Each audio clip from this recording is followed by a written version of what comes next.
Olá, pessoal do Resumo Popcorn. E se a maior revelação da história não viesse de uma nave pousando sobre uma grande cidade, mas de uma mulher comum perdendo o controle da própria voz diante de milhões de pessoas?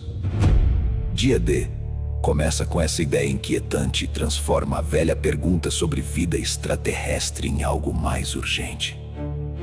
Não importa apenas descobrir se estamos sozinhos, mas decidir quem controla a verdade quando a resposta finalmente aparece. Antes de continuar, já se inscreva no Resumo Popcorn. Ative as notificações e deixe seu like. Porque aqui a gente analisa os lançamentos sem enrolação, observando tanto o espetáculo quanto aquilo que o filme tenta dizer por trás das imagens. Dirigido por Steven Spielberg, Dia D marca um retorno consciente ao território que ajudou a definir sua carreira. Só que, desta vez, o encantamento de contatos imediatos do terceiro grau e a ternura de ET dividem espaço com a paranoia política, a vigilância digital e o medo coletivo de uma sociedade permanentemente conectada. O resultado é uma ficção científica que funciona primeiro como um thriller de conspiração e, aos poucos, assume uma dimensão mais espiritual. A trama acompanha Daniel Kellner, especialista em segurança cibernética, que rouba arquivos secretos de uma corporação ligada ao governo, e Margaret Fairchild, meteorologista, que começa a falar idiomas que nunca aprendeu e a perceber pensamentos alheios. Spielberg conduz essas duas linhas paralelas com muita segurança.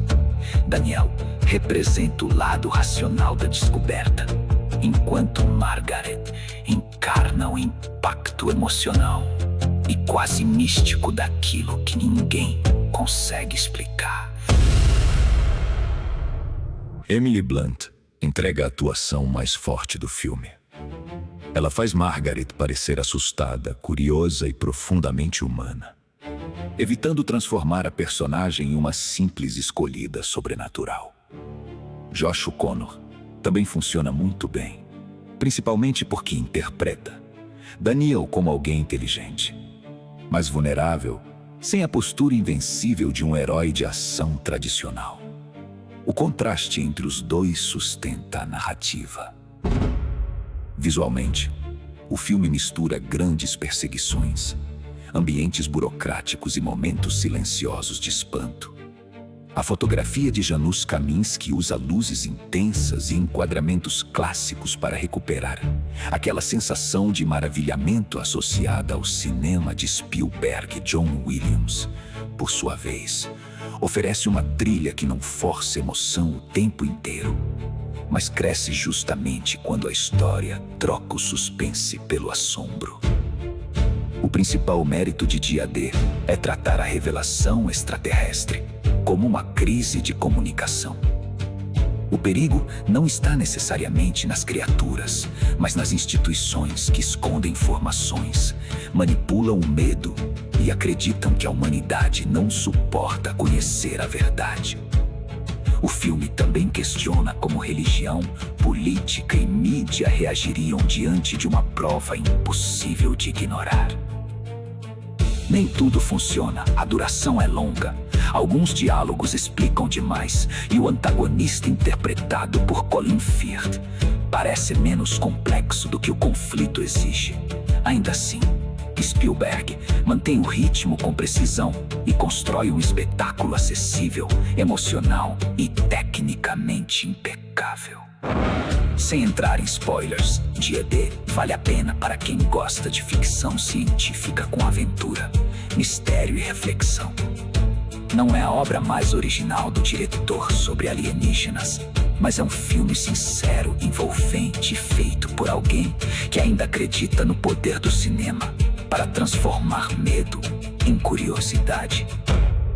E mesmo quando tropeça, sua confiança na empatia oferece ao público uma experiência rara, calorosa e provocadora nos lançamentos atuais.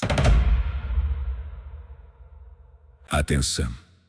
A partir de agora, spoiler. O grande motor da história é o roubo cometido por Daniel. Ele descobre que a Wardex, comandada por Noah Scanlon, guarda registros extraterrestres desde Roswell, incluindo naves recuperadas, corpos e seres mantidos em cativeiro. Daniel não age sozinho. Hugo Wakefield, veterano da organização, manipula os acontecimentos porque acredita que o segredo precisa chegar ao público antes que a humanidade provoque guerra nuclear. Margaret entra nessa conspiração quando sua transmissão meteorológica é interrompida por uma linguagem alienígena. Então, ela percebe que consegue compreender pessoas olhando em seus olhos e falar idiomas desconhecidos. O filme revela que essas habilidades não surgiram por acaso. Em 1996, quando eram crianças, Margaret e Daniel foram levados pelos visitantes e preparados para funcionar como pontes entre espécies. Isso dá novo significado à construção da casa feita por Hugo. O lugar reproduz a residência de infância de Margaret para despertar memórias reprimidas. Quando atravessa o cenário, ela recorda o encontro, entende sua conexão com Daniel e aceita que sua vida, inclusive a carreira na televisão, parece conduzir até aquele momento de exposição mundial. A ideia é poderosa. Embora o roteiro trate o destino dos protagonistas convenientemente, Spielberg quer transformar coincidência em propósito. Mas algumas peças parecem encaixadas pela necessidade do clímax. Mesmo assim, a sequência funciona porque Emily Blunt vende o choque de Margaret sem abandonar sua fragilidade. Na reta final, Daniel, Margaret, Hugo e seus aliados chegam à emissora KCX para transmitir os arquivos. A Wardex corta energia, mas Jane reaparece com o dispositivo de Daniel, permitindo que o sinal volte. O material se espalha pelo mundo, exibindo décadas de acobertamento, experiências cruéis, encontros escondidos pelas autoridades.